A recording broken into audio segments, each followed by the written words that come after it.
విశ్వస్య మాతరం అని ఋగ్వేదం చెప్పబడుతోంది. అంటే ఈ యొక్క లోకానికి సమస్త దేవతా స్వరూపమైనటువంటి గోవులు లక్షణంగా ఉండి, ఈ గోవులు సమస్త దేవతల యొక్క స్వరూపమై తల్లి లాంటిదిగా అభివర్ణించడం జరుగుతుంది. గోమూత్రము, గోమయము, గోక్షీరము చాలా ఉత్తమైనటువంటిది భారతావనికి. అందులో భాగంగా సేవ చేసేటటువంటి సంకల్పమై లాయర్ బాలాజీ గారు ఎంతో విశేషంగా కొంతమందిని భగవద్బంధువుల్ని సమీకరించి ఈరోజు మాకు ఎండుగడ్డి కట్టలు దాదాపు ఒక 7 కట్టల్ని సమర్పణ చేయడం, అలాగే ఈ యొక్క సంవత్సరానికి సంబంధించినటువంటి గ్రాసాన్ని సపోర్ట్ చేస్తామని ఈరోజు వాగ్దానం చేయడం జరిగింది.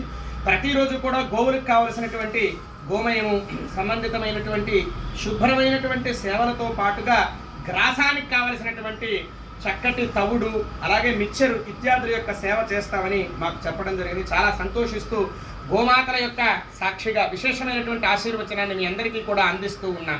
పర్యాప్త్యాజనంతరాయ సర్వస్వమాతిరాత్రవత్తమహర్భవతి సర్వస్యాప్యే సర్వస్యజిత్యే సర్వమేవ తేనాప్నోతి సర్వం జయతి ఇతి జయతి. భగవతః అనుగ్రహ ప్రసాద సిద్ధిరస్తు. గోసేవ గోకైంకర్య పుణ్యఫలావాప్తిరస్తు. గోగ్రాస సేవ పుణ్యఫలావాప్తిరస్తు. దేవతానుగ్రహ ప్రసాద సిద్ధిరస్తు. గోదేవతాః పరిపూర్ణ కరుణాకటాక్షతా సిద్ధిరస్తు. తథాస్తు. గోదేవతాః మాతృభ్యో నమః, పితృభ్యో నమః. గోదేవతాః అనుగ్రహ ప్రసాద సిద్ధిరస్తు. ఇష్టకామ్య సిద్ధిరస్తు. శ్రీ శివజ్ఞానపీఠం, విజయవాడ, సూర్యారావుపేట. అభీష్ట సిద్ధిరస్తు. ఆలయ అభివృద్ధి జరుగుతూ ఉంది. సహకరించండి, తరించండి, గోసేవ చేయండి.